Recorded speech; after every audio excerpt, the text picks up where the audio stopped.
Thank you for choosing this training, and if you have enjoyed these training videos, please hit those like and subscribe buttons to ensure you don't miss our new content. Now let's get right to the video. Welcome to this comprehensive training video designed to enhance your understanding of the crucial definitions related to self-care tasks.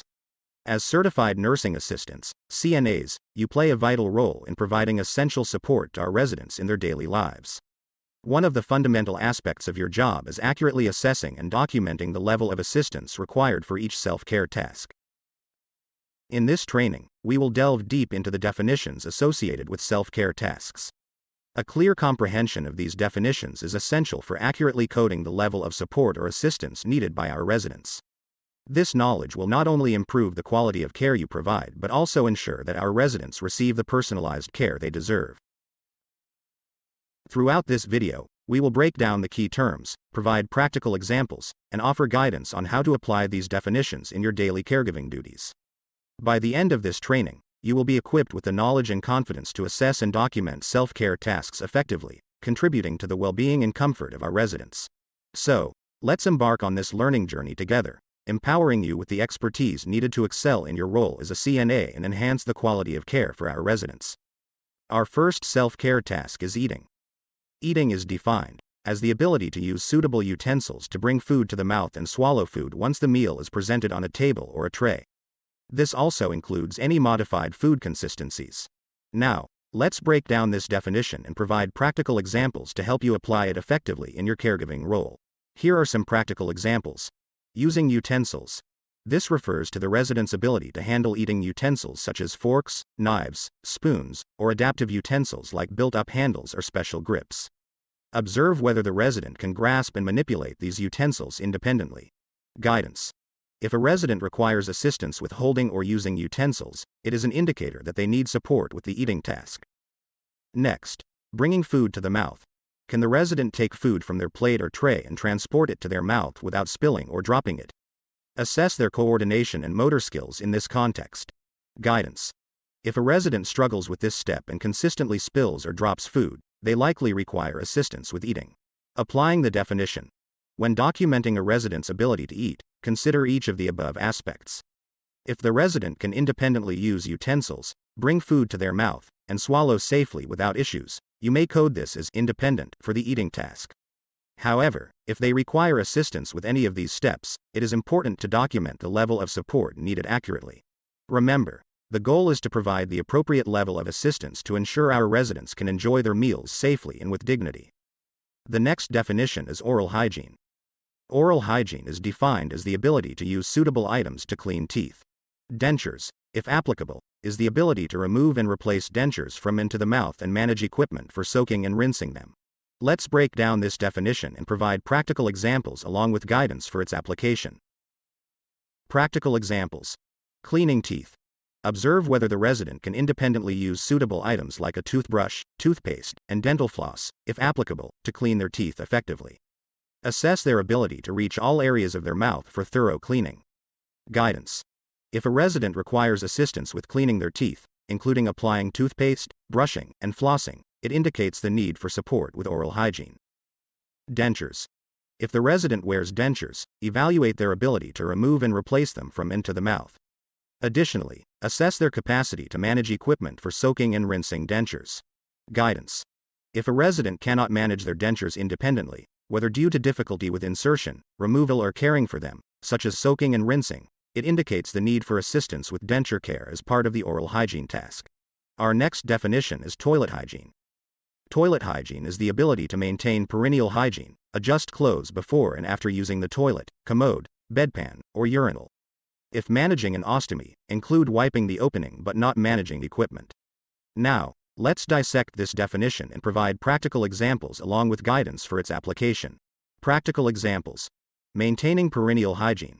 Observe whether the resident can independently clean and maintain hygiene in the perineal area, which includes the genitals and surrounding areas, after using the toilet.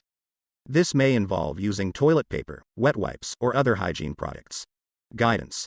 If a resident cannot effectively clean and maintain hygiene in the perineal area without assistance, it indicates the need for support with perineal hygiene as part of toilet hygiene. Applying the definition. When documenting a resident's ability for toilet hygiene, consider each of the mentioned aspects, including perineal hygiene and clothing adjustment, and, if applicable, the wiping of the ostomy opening. If the resident can independently perform all aspects of toilet hygiene, you may code this as independent for toilet hygiene. However, if the resident requires assistance with any aspect of toilet hygiene, such as perineal hygiene, clothing adjustment, or ostomy care, it is important to document the level of support needed accurately.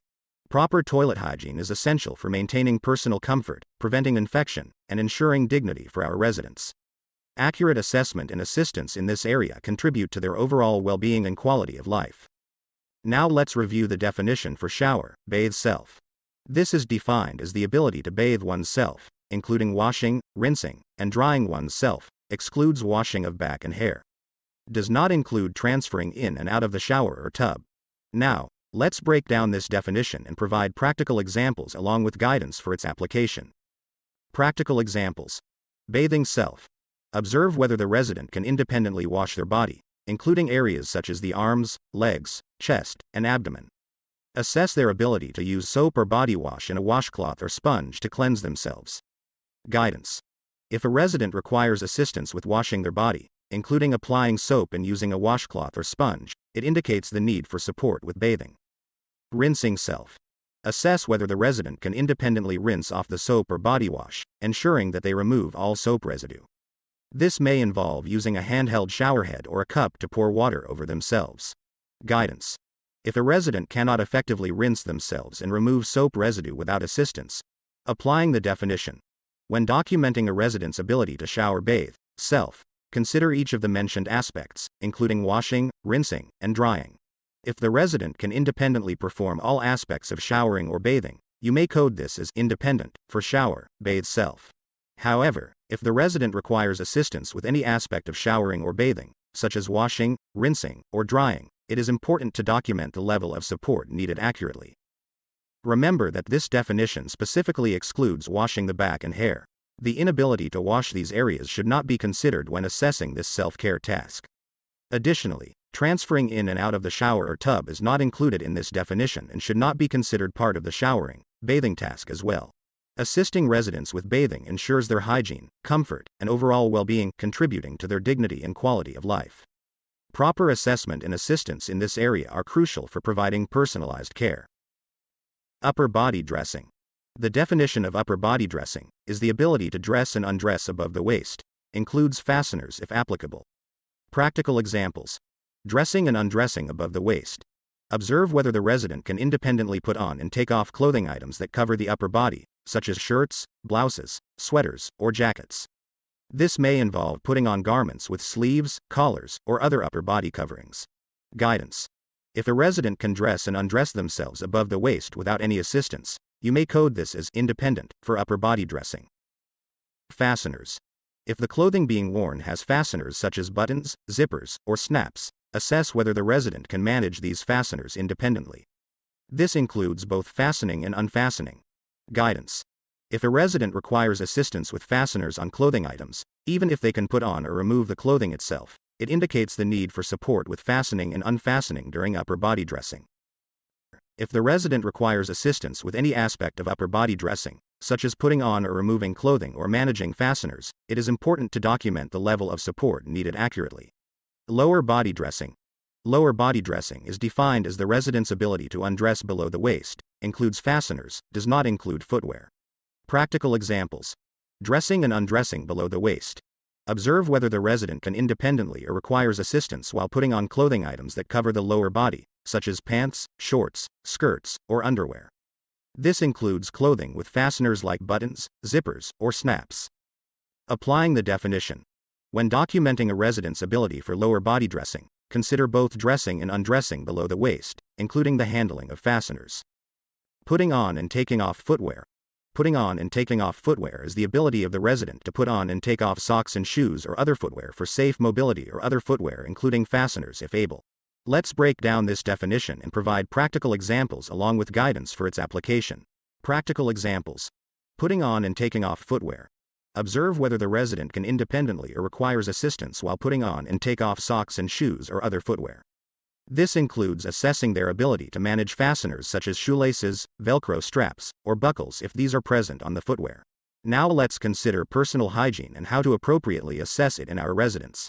Personal hygiene is defined as the ability to maintain personal hygiene, including combing hair, shaving, applying makeup, washing, drying face and hands, excludes baths, showers, and oral hygiene. Let's break down this definition and provide practical examples along with guidance for its application. Practical examples. Combing hair. Observe whether the resident can independently comb or brush their hair, ensuring that it is neat and well groomed. Guidance. If a resident can comb their hair without assistance, you may code this as independent for hair care as part of personal hygiene. Shaving. Assess whether the resident, if applicable, can independently shave facial hair or any other areas they choose to shave. This includes using a razor, electric shaver, or other shaving tools. Applying makeup, if applicable. If the resident wears makeup, evaluate whether they can independently apply makeup, including cosmetics like foundation, lipstick, eyeshadow, or mascara. Washing and drying face and hands.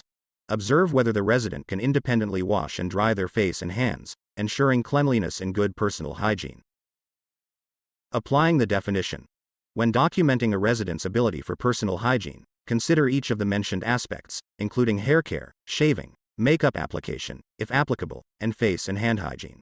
Excluding baths, showers, and oral hygiene, assessing and assisting with personal hygiene ensures that our residents can maintain their dignity, appearance, and well-being. Proper documentation and care in this area contribute to their overall quality of life. In conclusion, this comprehensive training on self-care coding and the definitions of key self-care areas has equipped you, as CNAs, with valuable knowledge and skills to provide exceptional care for our residents. Understanding and accurately documenting the level of support needed in various self-care tasks is essential for tailoring individualized care plans, ensuring resident comfort, and promoting their overall well-being. Throughout this training, we've explored the definitions of crucial self-care tasks, including eating, oral hygiene, toilet hygiene, shower, bathing, upper body dressing, lower body dressing, putting on and taking off footwear, and personal hygiene. We've provided practical examples and guidance to help you assess and code these tasks effectively. Remember that the goal of self-care coding is to provide the right level of support that preserves our residents' dignity and independence while ensuring their safety and well-being.